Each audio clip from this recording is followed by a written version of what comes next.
Just a continuation of our report last meeting, which is about David speech. So we're going to discuss about his major focus idea, which is importance of education, social origin of mind, CTP, and the significance of day. Also, my partner already discussed the MPO, which is the model other in the I'm going to discuss the CPD, or the zone proximal development. So CPD is the difference between what the learner can do independently and what they can do with the help of MPO. So MPO, ito yung mga tao mas may more knowledge sa specific learning ideas. So MPO, dahil lang mo siya nakapos dahil lang mo dito po yung tao, but also pwede na dito maging learning materials to be or videos na naglalaman ng mga learners. So, yun. For example dito, may isang bata na marunong siyang magbasa, which is, marunong siyang magbasa na para isang sentence. So, sa isang sentence na yun, meron ako ng mga simple words. So, ito is tinatawag yun na independent level. So, pero pag na-encounter na niya yung mga complex words, nahihirapan na siyang mag-continue mabasa yung sentence. So, papasok na dito yung help ng MPO, which is the teacher. So, tutulungan niya basahin yung mahirap na words. And also, like, hindi naman yung tuturuan kung paano yung basahin, but also ipapaliwanag niya kung anong use ng words na yun doon sa sentence. By that, matututo yung bata magbasa on their own, and also mas maintindihan niya yung paragraph or sentence. Next is represent the potential for the learning and growth. So ZPD, pinapakita nito kung ano pa mga potential ng bata sa pagkatuto. So pagkatuto, by the guidance or proper help ng MPO. So for example, merong batang nahihirapan siyang mag-solve ng simple math equation. So papasok na ulit yung intervention of teacher, which is the MPO, magbibigay siya ng step-by-step procedure kung paano yung isosolve na equation na yun. By that, matututo yung batang mag-solve ng equation on their own na kasi may proper guidance or instruction na nagbibigay yung MPO or the teacher. Next is, the learner is able to achieve more with the support of the MPO. So, ang bata, mas ma-achieve ka niya or mas magagawa niya yung mas mga mahihirap na task pag meron na tulong galing sa MPO.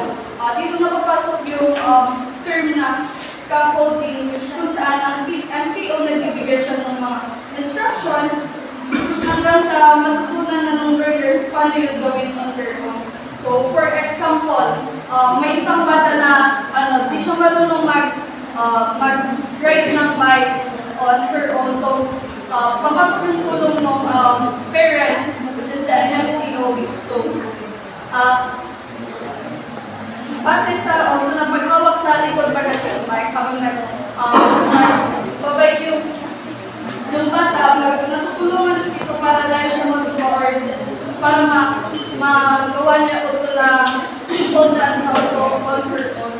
So, habang nagbabike yung bata, naglulus man yung hawak ng MPO or the parents. By that, makakaya na ng bata mag-bike on her own. So, yun ang tinutukoy ng CPD. So, next is the scaffolding, which is discussed by side. Other than that, the truth of MPO, CPD, and the scaffolding also, because we emphasizes about SPD, which is the cultural factors of culture and language. So, cultural factor, because we believe in the crucial role that the culture plays on the cognitive development of the children. So, according to Piaget, as the children develops and mature, he goes through the universal stage of cognitive development. Well, kay Vygotsky naman, what culture's view about education, how children and train early in the life all contribute to the cognitive development of the children.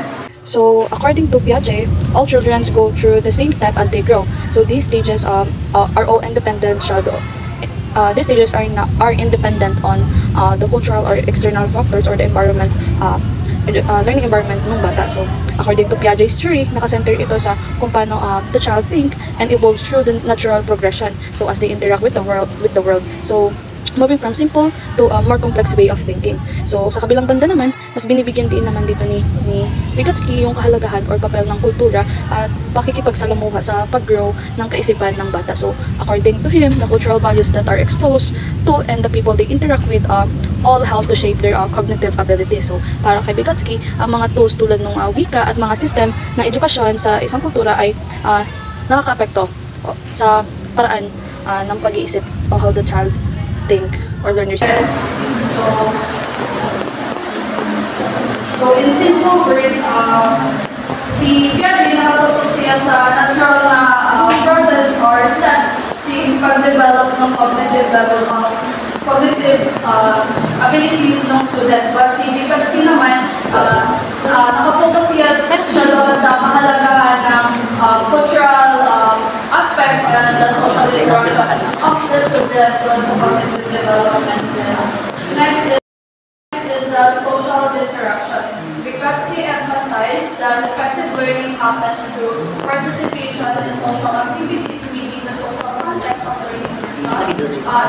This includes the intervention of the MPO, which is the parents, teachers, and other adults in the learner's environment all contribute to the process. So Piaget's point of view is how an individual cognitive development being evident through the individual processing of the task, while Vygotsky naman social interactions that contribute to the cognitive development of the individuals. Vygotsky and Piaget has both give importance or their key ideas about cognitive development. So there is a different and important ways. There is different perspectives in their own important ways.